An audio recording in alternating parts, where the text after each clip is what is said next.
এখন যে মাঝখানে পিছটা আমার ওকে না হলে কিন্তু আমাদের স্টেডিয়াম চলতো। ওগুলো তো আমরা অবহেলিত, নর্থ বেঙ্গলের লোক তো আমরা সবসময় অবহেলার মধ্যে আছি। তখন বলা হতো second ground of the Bangladesh. Wasim আহমেদের সাথে আমার যখন খেলোয়াড় ইমরান খানের সাথে তখন আমার ছবি টবি আসতো। আর পিচটা তো মাঠটা খুবই সুন্দর। মিরপুর গ্রাউন্ড তো অত সুন্দর না, মিরপুর তো ডেড গ্রাউন্ড হয়ে গেছে। বাংলাদেশ টিমে সবাই খেলে গেছে, তো বুলবুলও তো সে আমার এখানে খেলে গেছে। দেখতো তো এই শটটা কি না ঠিক হলো, এটা কান ধরে থাপ্পড় মারতে পারলে ঠিক হতো। ওরা তো যে স্টেডিয়ামটা এখন দেখছো, এই স্টেডিয়াম এখন তখন ছিল না। তখন ছিল হচ্ছে কি এই সাইডে ইস্টার্ন, হ্যাঁ ইস্টার্ন সাইডে মুখ ছিল, ফেস ছিল, এই দিক দিয়ে ঢোকা হতো। আর একটু সামান্য কোনো গ্যালারি ছিল না, বাউন্ডারি ছিল। আর ওখানে আমরা খেলতে যেতাম পিচ করার জন্য, পিচ ছিল না। তা এখন বগুড়া প্রথম যে ফার্স্ট লিগ আমি যেটা করছিলাম 87-এ, এই সরি হ্যাঁ 87-এ, তো 88-এ যখন আমার একটা খেলা হলো ক্রিকেট পিচে, তখন পিচের দরকার পড়লো, স্টেডিয়ামে খেলবে কথা হলো। ডিসি সাহেব বললেন যে আমরা এবার খেলবে আমরা স্টেডিয়ামে খেলবো।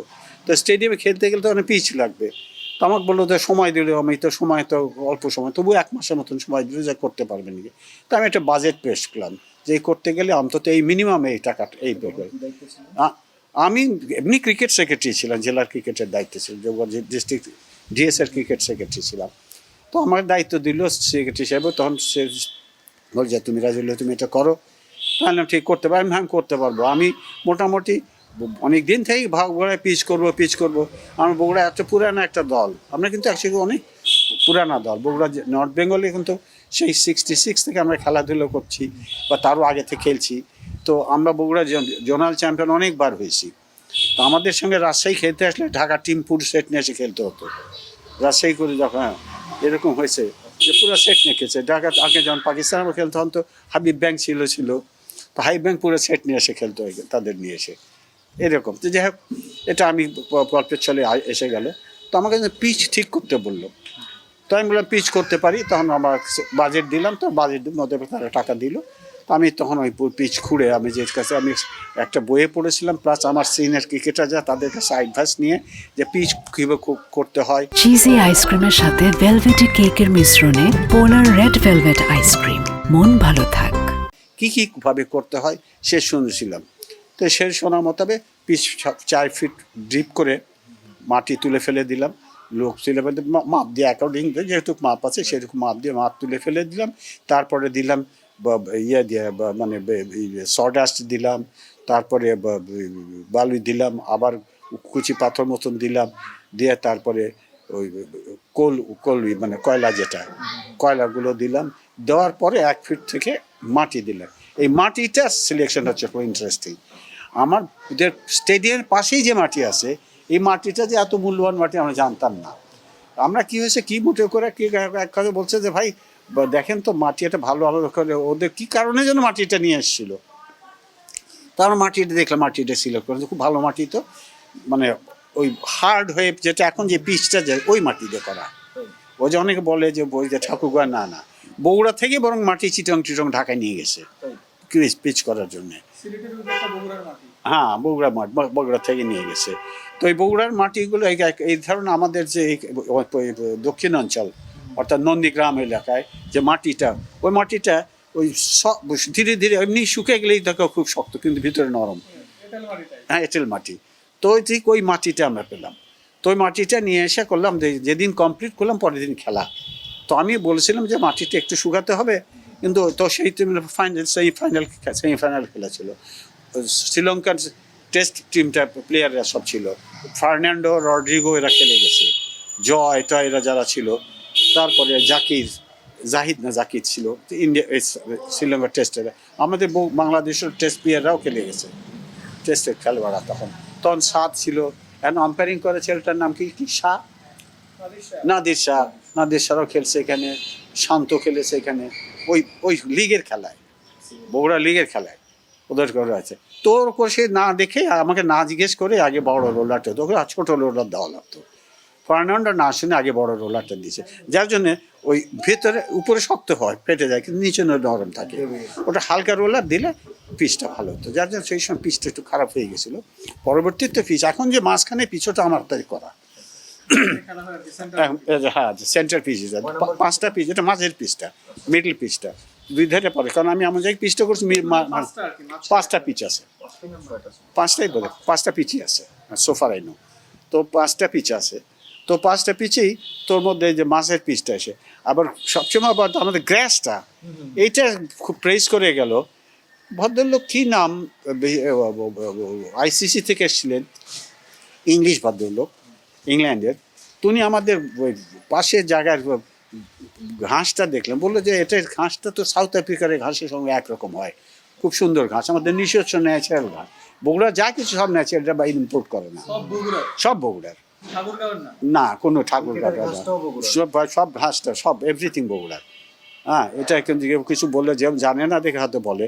তো আমাকে নড়েঝড়া পরে যখন বিএনপি যখন ক্ষমতা আসে, তারেক রহমানের ভাই নাম কি, cocoa, is a fine boy, say cocoa যখন এসছিল, তো সেই কোকো না হলে কিন্তু আমাদের স্টেডিয়াম হতো না।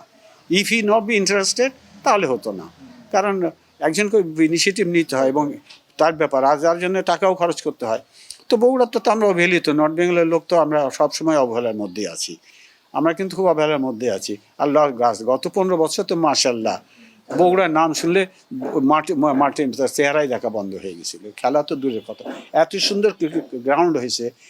তখন বলা হতো second ground of the Bangladesh, first ground ছিল ঢাকা স্টেডিয়াম, এখন যেটা না না নট ন্যাশনাল স্টেডিয়াম যেটা, ওটা ফার্স্ট, পরে তো মিরপুর স্টেডিয়াম হলো।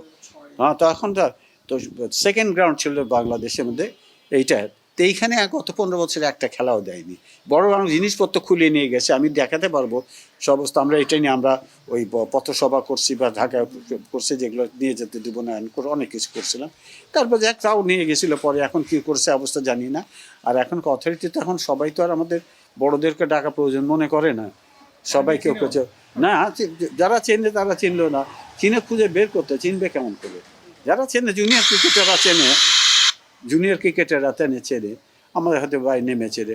তো আমি যখন তো যাই হোক এই পিচটা করার পরে আমরা যে খেললাম, তারপরে থেকে পিচ হলো, পরে তো যখন কোকো সাহেব এসে ঠিক করে গেল যে নতুন পিচ করে, তারপর স্টেডিয়ামটা একটু বড়, অবয়ব একটু বড় হলো, একটু গ্যালারি ট্যালারিগুলো হলো, তো তখন তো যাই হোক মনে করছে উন্নতি হবে। আর পরে সিলেক্ট করলো, কীভাবে সিলেক্টটা হলো, কষ্ট হয়, কক্সবাজার করলো, কষ্ট হয়। আরে আমাদের একটা রানিং স্ট্যান্ড, এত সুন্দর স্ট্যান্ড, আমাদের কত খাটতে হয়েছে, এটা কিছুই খাটতে হতো না, খালি তোমরা ইয়েটা অবকাঠামোগুলো একটু ঠিক করতে পারতে, তাহলে কত সুন্দর একটা খেলা বা পিচ হতো। যারাই খেলে গেছে এখন সবাই খেলে গেছে, অস্ট্রেলিয়া টিম খেলছে, শ্রীলঙ্কা খেলেছে, তারপরে ইয়া বোধহয় খেলছে, জিম্বাবুয়ে তো খেলছে, জিম্বাবুয়ে তো খেলেছেই, জিম্বাবুয়ে খেলেছে। তার ওয়াসিম আকরাম, এটা সবাই এসে দেখে গেছে, ওটা পিচটা দেখেছো, আমার সাথে দেখা হয়েছিল। ওয়াসিম আকরামের সাথে আমার যখন খেলোয়াড় ইমরান খানের সাথে, তখন আমার ছবি টবি আজকে, ইমরান খান যখন এসেছিল 80 তখন ঢাকাতে এসেছিলো ইমরান খান, তোরা যখন টিম এসেছিল সে সময়, তখন ইমরানের সাথে আমার দেখা, ছবিও আমার আছে অবশ্য, ছবি তোলা হয়েছিল। তো যাই হোক, এটা খেলার পিছনে, খেলার বেশি আমি ইন্টারেস্টেড বলে, সেই জন্য এর মধ্যে ক্রিকেট ইন্টারেস্টেড বলে বেশি। এই হলো অবস্থাতে এখন এই স্টেডিয়ামটা এখন আল্লাহ আল্লাহ করুক, তোমাদের প্রচারটা হোক, ভালো প্রচার হোক, প্রচারটা হলে যাতে অন্তত আমাদের স্টেডিয়ামটার প্রতি দর্শন আসুক, বর্তমান সরকার একটু নজর দিক, স্টেডিয়ামটা আরও ভালো হোক, ভালো ভালো ভালো খেলাগুলো হোক। আর পিচটা তো, মাঠটা খুবই সুন্দর, পিচও সুন্দর, মাঠও সুন্দর, গ্রাসও সুন্দর, এর জন্য আলাদা কোনো ইনভেস্টমেন্ট করতে হচ্ছে না। সব জায়গায় কোটি কোটি টাকা, শত শত বহু কোটি কোটি টাকা খরচ হয়, বাইরে থেকে নিয়ে এসে করে।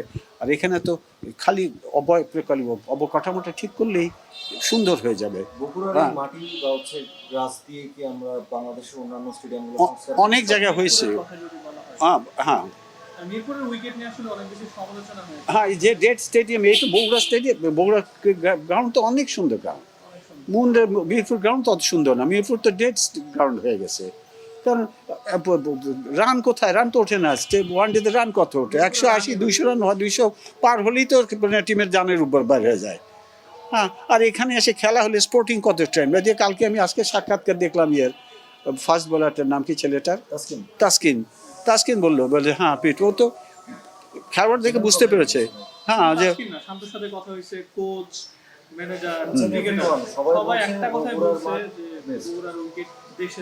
হ্যাঁ, এইটা তো ছিলই, সেরা জিনিসটা ফেলে দিয়ে যদি আপনার নকল নিয়ে যদি আমরা তো নকলের উপর বেশি চর্চা করি, সেই জন্য হ্যাঁ, তো সেই নকল চর্চা করতে গেলে যা হয় তাই হয়েছে।